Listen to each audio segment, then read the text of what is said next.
30 minutes of friends talk about everything that matters to women. Welcome to the lounge. And it has a very different perspective, especially when some people might mistake it for being, let's say, rude or arrogant or any of that, when in the first place you're just being confident by like your oneself. So what do you think of that? I totally agree with you, and especially when we're talking about confidence. To me, one of the most important thing to keep in mind is always to be precise. Always try to, let's say, maintain that kind of balance, even when it comes into your toning. And the most important thing is to always be respectful and sophisticated. So when it comes into that, this is where you start to shape your different kind of confidence and different kind of situation, because we are actually living in, let's say, different kind of, zones in society. I mean, you have work society, you have your own family society, friends society or zone. So in each category that you're actually living in and spending your time, to me, your confidence actually starts to shape in different, let's say, measures in different kind of situation. Very true. And I think the way you're brought up, that's such a great point. The way you're brought up really does a lot for your confidence. So maybe people that didn't have the right attention at home do have some confidence issues, regardless if they have really low self-confidence or over-the-top, rude, arrogant, in-your-face self-confidence. So I think it's a really hard balance at home, honestly, when it comes to the parents with their children. It's so true, but also put in mind that there's a difference between arrogance and also you knowing yourself to the point where you're confident about it. And right here, where if you feel like you're on top of the world and on top of everyone, that's arrogance. But if you understand that this is my level, this is what I know, then right here where like this is more about confidence. And also it is associated with home. Yeah. And it's also not just at home, but also someone that you look up to. Like someone who is an authoritarian figure. It could be like your boss also, it could be a friend, it could be anyone that with that kind of figure that they could tell you you're not worth that, or you don't know this, or you don't understand that, you're not smart enough. So for you would question it because you trust them so much that they would tell you this is your worth, that you would take it in. So it's 100%, you're right, it has to do with like mostly like authoritarian figures. Yeah. To me, I always believe saying I don't know is one of the keys to show that you're really confident, because as you just said, knowing your own level is very important. And at the same time, it's fine to say, let's say, confront someone that I don't know the answer, or I don't know what the situation is, I cannot validate it. And so instead of feeling down that because you don't know the answer, that means that you lack confidence, you don't have that knowledge, therefore you're going to end up ruining stuff instead of fixing them. For me, this is also one of the ways to show how confident you are, is by confronting everyone. It's like, yeah, I know this, I don't know that, that's fine. That's right. So it doesn't need to come out of I know everything. I think the people that are know-it-alls are the least confident because they're trying to prove that they're better than you. They're trying to prove that, you know, they can cook, they can do makeup, they can, I don't know, do everything on this planet, and they understand everything. And I think that comes from them being not confident and just being worried about their image and how they're going to be perceived with the people they're with. So I think confidence is really from within, and it's all about knowing your worth, knowing what you're good at, and being in your lane. Honestly, just be in your lane sometimes. So if you're good at this, just focus on that and be happy for anyone else that's thriving in their world. It's so true. And the thing is about what you just said, to add to it, to be fair, whoever is, I wouldn't say like confident, but it's more of fake confident. It's usually they're copying someone else. Yeah. And then when they copy someone else, they have this loss of identity because they don't even know who they are. So it's easier for them to crush someone else. It's more of a negative thing. You will see them putting someone else's down. You will see them fighting with everyone, arguing with everyone. But if you're naturally confident, you would tend to give because you know your worth, you understand who you are as a person, you want to help out the people around you, you want to uplift everyone around you. So right here where you can tell the difference between fake confidence and also you being confident. Definitely. And adding to that, especially when someone says that I do not know or asks for help, adding to that saying, I'm sorry if you know you did a mistake, or any of that. So just by saying I'm sorry, some people have hard times actually saying it. That's right. And do not confront the fact that they might have made a mistake. They will tend to, let's say, avoid it or not confront the problem, and instead you can just solve everything by saying I'm sorry, I did not mean that, and going back. Yeah, I think as they say, sorry seems to be the hardest word. Yeah. I mean, God, this song, this lyrics really shows it all. I mean, I really did have that kind of situation. I was in the class. It was the 7th period, which was the end of school day. And I remember it was 6th graders. 6th graders in intermediate stage are the ones who are always in their own bubble, and they always seem to not know anything. I don't know, they're like a different planet, Right. in pink planet. And then there was a girl who entered the class within that 10 minutes, last 10 minutes, and she just interfered and started to let everyone, like, is it the end of the class? Like, everyone is preparing themselves, like, no, we still have 10 minutes. And then, everyone was, let's say, in their own zone. So I was really pissed, and then I looked at the student and was like, why did you do this? And I yelled at her. So she was like, why are you yelling at me? And then she left.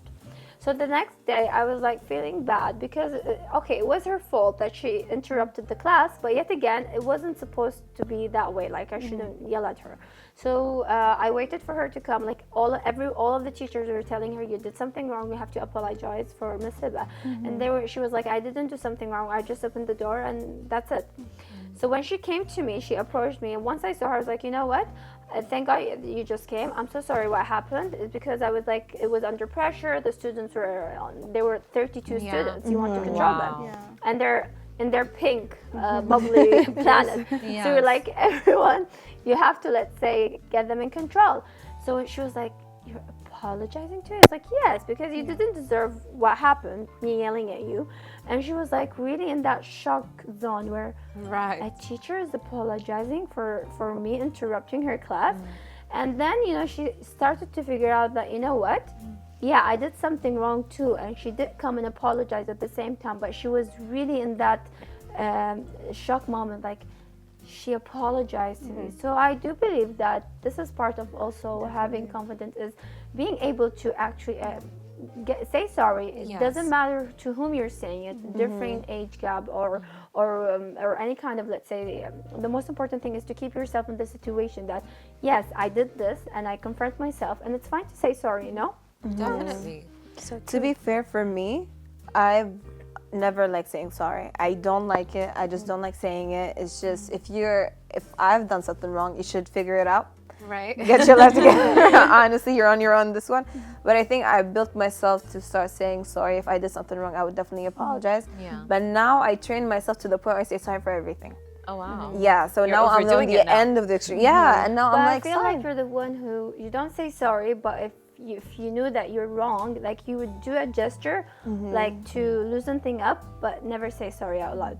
Yeah, no, Like, is now it I that say way? sorry. No, now I say sorry. Okay. If you're hurt because you're hurt emotionally, it's not my problem. I'm sorry for that. You're getting a sorry. Everyone is getting a sorry. Just to get out of the whole situation, because it's easier. Right. Yeah, because people, they just want to hear that.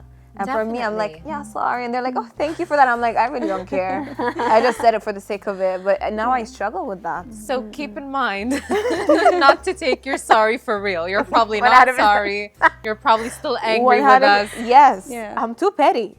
I'm telling you, but I just do it for the sake of, like, just relaxing, and Yeah. I just want to You take know, a step back. getting Yeah, you know over what? the situation. I'm sorry. Yeah. I'm sorry. Like that. Definitely. Yeah. You know what? That's what you want to hear. Yeah. Yeah. Ladies, some days we wake up and our mood is not the greatest. So is our confidence. It's Yep. nowhere to be Yeah, found. right. Like, this Literally. Is a very What do you challenging do? thing. Yes, this is one of the challenge things that we face in our life, especially when we're really in a very hectic lifestyle. We always tend to really wake up in that kind of sense of not feeling confident today, and it really affects us very badly. Like, do you agree with that, right? Yeah. So For I'm sure. very sure. Speaking about that, it's going to have a very huge, let's say, discussion. So how about we take a break and then we'll come back to discuss this.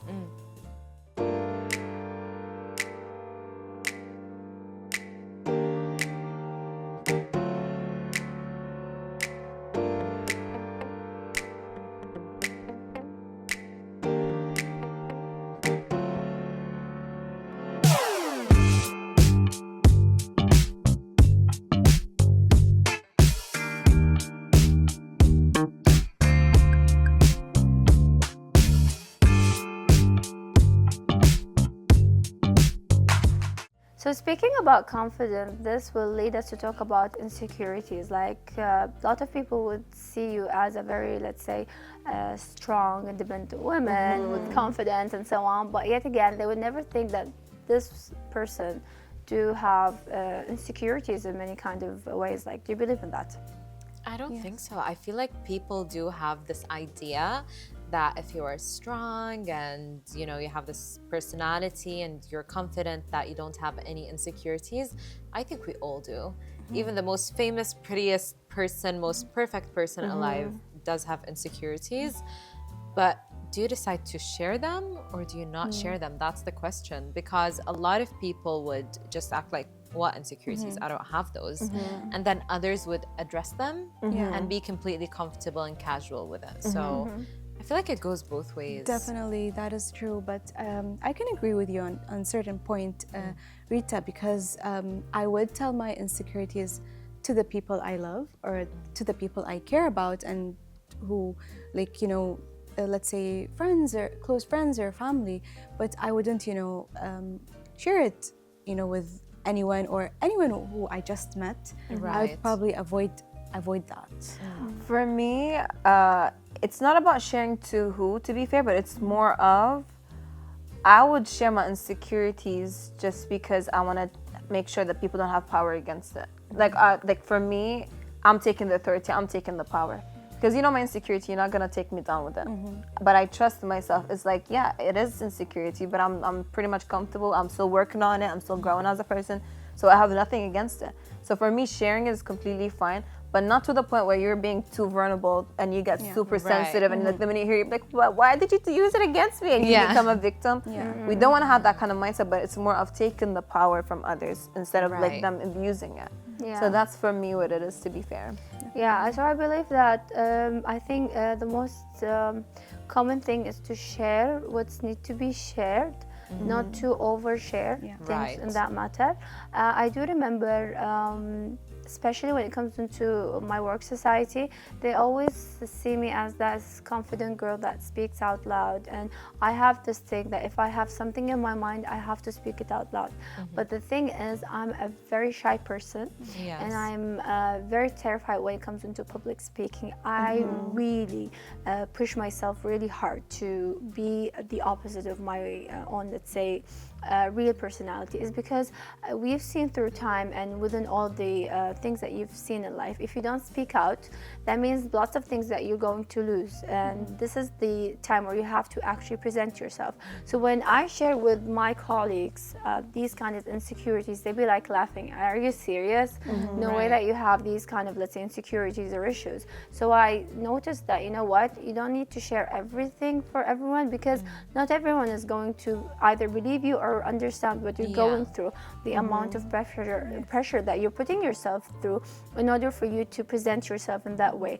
Though you might be helping them, addressing a kind of situation, putting yourself as an example, but not a lot of people would keep that in mind, that, oh, you know what, she's trying to present this situation in order for her to help me, rather than she's presenting this situation to show how strong she is and how confident she is, like vice versa. So this is what I've seen through my own situation. I think it could be really helpful if you're with the right crowd, right? So a lot of younger girls would look up to their aunt or their mom's friend sometimes, or their sister's older friend or whatever it is, and they would think that this person is perfect, has so much confidence, and they would lack any insecurities.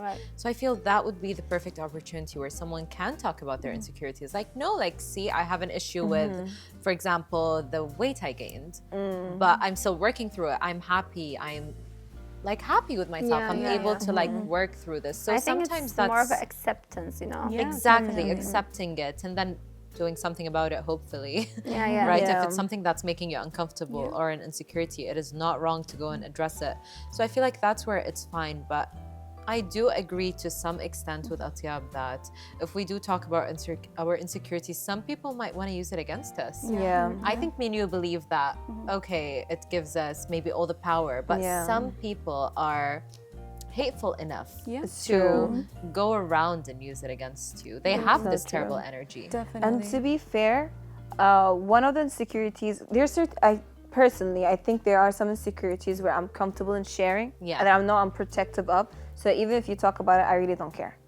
It doesn't even like go through Definitely. my ear. You It know doesn't why? even bother Because you me. have that kind of acceptance. Yeah. Like because you accept these insecurities, no one can use them against Yeah, you. it's true. While the vice versa, when it comes into not accepting, like I have these insecurities, but I don't want to have them. This is where the conflict actually shows. It's so and struggle true, and I shows. do have some insecurities where I don't like to share them. Yeah. Especially like the weight situation. Of I be course. hearing people, you gained extra weight or like you lost some weight. I'm like, please don't talk about me losing or gaining weight because I really don't want to hear it.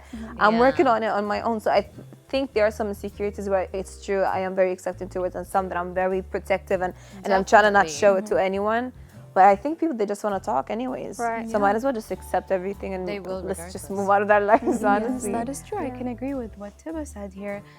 It can happen with oversharing, you know. Sometimes you feel very comfortable to anyone, let's say in a workplace or university or studying, that you can overshare your insecurities quickly. And if you do not have this sort of acceptance, some people will use it against you, unfortunately. Definitely. True. And sometimes it's not even sharing. You don't really have to share. Yeah. But people do witness stuff. You know what I mean? So if you went from like you being small to large, they would see that. Yeah. And they would be Right. like, what's going on with that girl? She gained so much weight. You know what I mean? They would question you. Not even. There's people that are really good at spotting personality traits in general. Yeah. Not Yeah. even just insecurities. Like, for example, when I meet someone, I'm able to tell if they're good or bad, to be completely honest. And I'm never wrong about it ever, even if it's not in the moment. Like 10 years later, I'll be like, I told you that person is terrible. I told you that person is a backstabber, for example.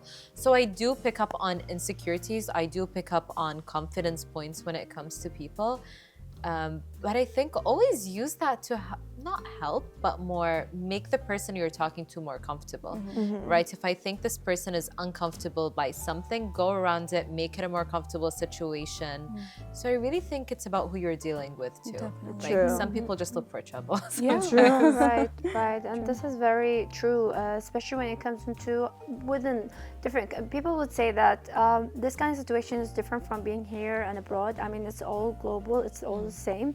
And one of the most important thing when we're talking about your own confidence and how it actually reflects you, people immediately start looking at is the appearance, how you actually look and sit and show yourself for everyone. I mean, even when it comes into the audience, I mean, they immediately read your own gestures, if you are nervous, if you are Right. thinking, if you are doing this and that. Like one of the things that people always used to ask me is, why do you speak really fast? And this is where I tell them, yeah, because I'm thinking of the next thing that I'm going to say, or the next idea, or anything that's happening next. So I have this struggle where I saw some responses saying, no, that's not true. If you are thinking of something else, or let's say for something that's upcoming, you have to be slow, because this is how their mindset Right. think, is that if they're thinking of something else, they will be slow. While for the other ones who agreed with me are the ones who are actually facing it. They Yes. talk fast because they think fast, therefore they want to catch with the ideas that comes into their mind. So this is one of the things that reflects that kind of issue when it comes into confidence, is when you notice people saying, why do you speak fast? And then it reflects you, like, should I stay in that pace and show that I'm confident, or should I make it a little bit slow so Slower. that I show them, no, you know what, there's nothing wrong. So yeah, it also could appear in that way. I think it's very different from a person to another. Honestly, I have encountered that a lot with the fast speaking, and I'm just gonna go with what I'm comfortable with, to be Right. honest, because it's not always easy talking in a room full of people or talking to someone new. Sometimes we have guests on shows, we are meeting random people, friends of friends, and that takes a lot of energy out of us, you know? So I agree. I am gonna be myself, especially if it's not affecting anyone or harming anyone, you know? So Especially if the person is energetic, you know, you're Exactly. immediately going to click, and then you're going to start Yeah. talking fast and being at the same pace. So for me, as you just said, it depends. It depends always on the person's situation. So have you guys struggled anything with that? Let's say, for instance. Honestly struggled with, everyone would be saying that I'm dramatic.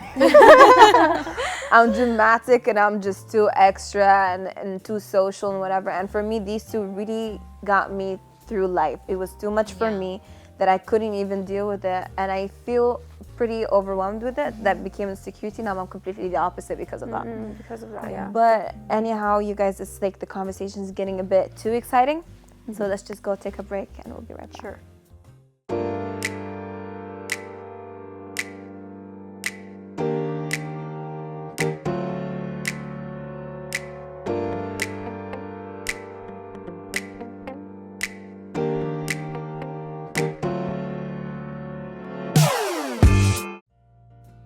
So girls, I understand that we go through certain times that we're not confident, we're having a bit of issues. How do you boost your self-confidence? What do you do? Is there something specific? I personally haven't found the thing that helps me. I'm still all over the place. Yes, for me, it's always makeup that plays a huge role that can instantly boost my confidence. Not because like I'm obsessed with makeup or anything, just because it has a very like positive impact. As soon as I apply even like the least amount of makeup can really boost my day or boost my energy for the day or confidence or make me feel different or let's say more capable of facing the day. Yes. So it's always been makeup for me. Yes.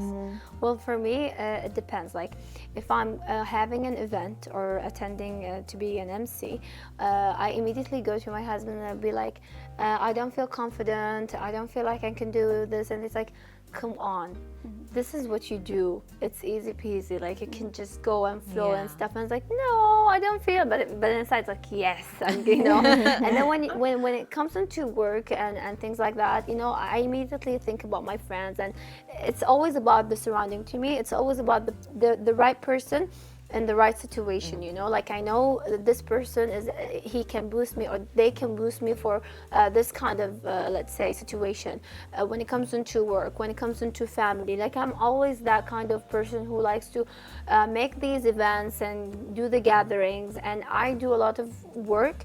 And then in the end, like when I feel like I'm tired and down and I'm not being, let's say, appreciated, once they say like, thank you, Hiba, you did this, though I have different, let's say, family members who help me, who assist me by paying, not by doing. But you know, like, I feel like, oh, thank you. Though they did participate with me, but I was really, and it showed I was doing the whole job. So thank you. So to me, it's about words and appreciation. I love that. Honestly, very different. To be fair, I kept on saying to be fair for a really long time now. But my grandma, I remember she used to say, wear red lipstick. Wow. It was her thing the whole time. Whenever she is feeling herself, she would wear red lipstick, and she was like, that's how you know that I'm like the baddest person out there. Okay. I am on the top of the world. No one can like fight me for it. But then also my French told me a really good advice. She's like, whenever you don't feel good and you're not very confident, dress up and make sure that you look amazing. And the minute I walk into the room, I feel great. And like even when people look at me, I'm like, oh, I am that girl. I am the best. I know I'm capable. But it's just like that change, that mind shift really helps so much. But also, I don't know where I heard this from, but they always say if they don't know what it's like to walk in your own shoes, so no one has the right to say anything. Right. So you're walking your own lane, enjoy that lane. So so it's just that, me dabbling between here and there. That's about it for me. For sure. I think I'm all over the place with that because I don't know what works best usually. And sometimes I'm going to be very honest. I'm not confident because I don't like the way I look on that date. Either I don't like my hair, I don't like what my body's looking like in clothes, you know, or different things, or my skin, or whatever it is. So putting on makeup or putting on, you know, a nice outfit is the last thing I want to do. It's going to make me even more uncomfortable. So I would go, for example, and I don't know, do something else to boost my confidence. And other days I do want to put on makeup. For example, if I'm just sad, I woke up in a bad mood, that is when I try to push myself to get dressed up, put a bit of makeup on, and that does change my mood. I think shopping is another category that a lot of people go to. So a lot of people either love to shop and spend money when they're sad or they're not very confident, and others don't at all. For me, it's 50-50. It depends on the Yeah. situation. Well, it's Okay. always about the situation. Like, let me tell you the story about me going with my cousin to buy one of the brand stores. So the thing is, at that day, like I was like wearing just the normal thing, going outside and enjoying my time. And once I entered the store, I felt this kind of, let's say, unconfident situation because of, you know, you're in a brand store, but you're not wearing anything brand. Like it's a brand, but it's not that the luxurious brand. So I was like, okay, you're asking for something, and you know how they actually work, like the employee, like they will be focusing on some client and neglecting the other, and I was like, what's wrong? Like that kind of confidence is gone. And when did I actually took it back, like I gained that confidence, and is when my cousin told me to pay her because she couldn't afford it. She was like, can you pay me now and then I'll pay you back? And I was like, yeah, sure. And everyone was like looking at me. I was like, yes, I'm the one who has the cash. I'm the one who's going to pay. So this is how I gained my confidence. Speaking about shopping, like I'm a person who would never ever shop if I'm, let's say, unconfident or feeling bad or anything like that. I'm the one who goes to the store and feel really sleepy and just want to go out of the mall because I really like, I just go to buy something and just go back. Like I never ever stay in a store or in a mall for more than an hour. So imagine going there and just paying And spending that money. That I much was like, money. you know what? I got the cash. Yeah, so that kind of confidence you gain. Yeah, honestly, when I was younger, I would go make really big purchases. Now, the way I think has completely shifted. Yes, I Now agree. I feel like if I do that, the bad energy I had on that day is really associated with that place. Right. Yes. So if I'm gonna buy anything, it better be really cheap. Yeah. Like Yeah. I'm talking 1-2 KD maximum, Yes. so that I can, not do anything with it ever. Yeah, because you're always going to remember that time Exactly. where you actually bought it. You always have to, let's say, want it Definitely. to be in that kind of moment and beautiful memory, having Yes. it and so on. Yeah. I noticed that especially with jewelry. If something I'm gonna have on all the time, I better go buy that on a day that I'm true. feeling good. My mood is good because True. I wanna. If I look at my bracelet, I wanna remember I was in a good mood that day. Honestly. For me, For me, I only shop if I'm happy. If I'm not happy, I'm staying in that bed. Yeah. I'm wrapping myself in that bed. I'm staying in. Let me gain that confidence back. But right now, I'm going through It it. will recharge on its own. Honestly, that's the method I've been following. And it's been doing a great job. It's been great for me. Exactly. I can't shop when I'm sad because I won't even wear them clothes because they look horrible most probably. Because your mind, for me, again, I'm always moody. So even my clothes depends on my mood. Right. If I'm sad, I know the clothes are not looking good. Definitely. So why would I do that to myself? And I get exhausted as well when I go to the mall. Can I ask you a question? If you're really confident, what kind of theme that actually presents you? Whether it's more of, let's say, a scene of a movie or let's say a scene that you believe in yourself when you enter a place holding something or let's say wearing something that represents you. To me, it's always that kind of scene of The Devil Wears Prada. That kind of, let's say, when you enter that kind of with that confidence and looking all straight, not looking at anyone, everyone saying hello and you're just walking straight, that kind of moment. This is where it shows, like, this is where it hits me when I'm confident, Like, do you actually feel that? Like, Yes, do you see that? I do feel that actually. And the most, place where I get my, highest confidence, I would say, especially on my live TV shows where after each show, you hear very nice compliments from, let's say, guests or other people that are working with you. Yeah. And then instantly, I just feel like my confidence just boosted 100 times. Yeah, that's interesting. Honestly, for me, it's like Carrie Bradshaw or what is her name is. I need So to good. live that moment. I need to feel like I'm the only girl in the world, and I want to walk in the street. The streets is always the thing for me. Yeah. Okay. Yeah, but That's to be nice. fair, that is it for me. But Definitely, I cannot relate, to be honest. Rita is isn't. Rita. When it comes Yeah. to being confident, I will be Rita. Thank you so much. That's So the true. biggest compliment, honestly, and it's gonna give me confidence, hopefully, for the next few days. But ladies, I think we are tired already today. Let's go Yeah. home. true. Sure.